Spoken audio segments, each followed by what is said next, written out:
So thanks, Heather.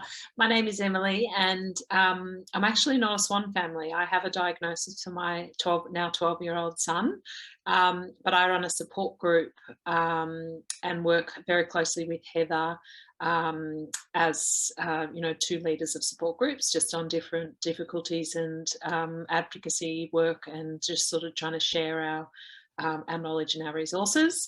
But I suppose the NDIS, same for SWAN families, for other known conditions and diagnosed conditions, it's just all of our families are just getting hit by cuts.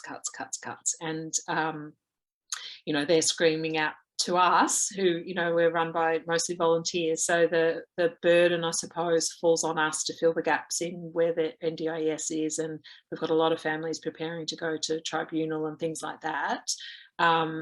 And it just seems like it's getting worse, not better. And just the not recognising that having proactive supports in place to support our children, possibly having less NDIS funding in the future.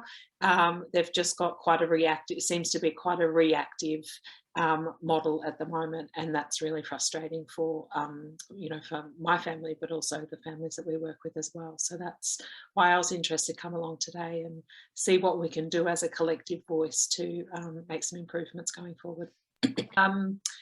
We're part of sort of rare genetic conditions, and we have, to have someone in the NDIS who's even heard of it, let alone know about it or know what supports are needed, is, it's just never going to happen. So,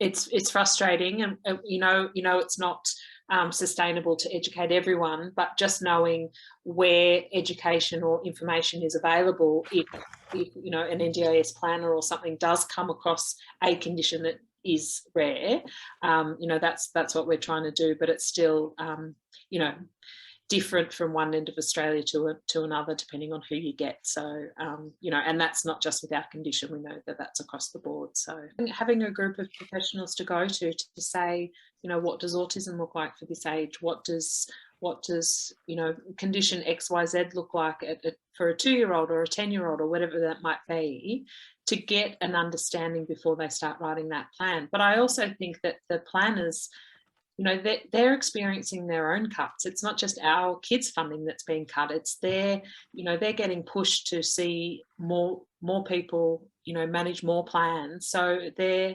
opportunity to investigate or do some reading about a condition, if it is rare, is, buckley to none, right? So, I think that, I think it's really going in the wrong direction. Absolutely.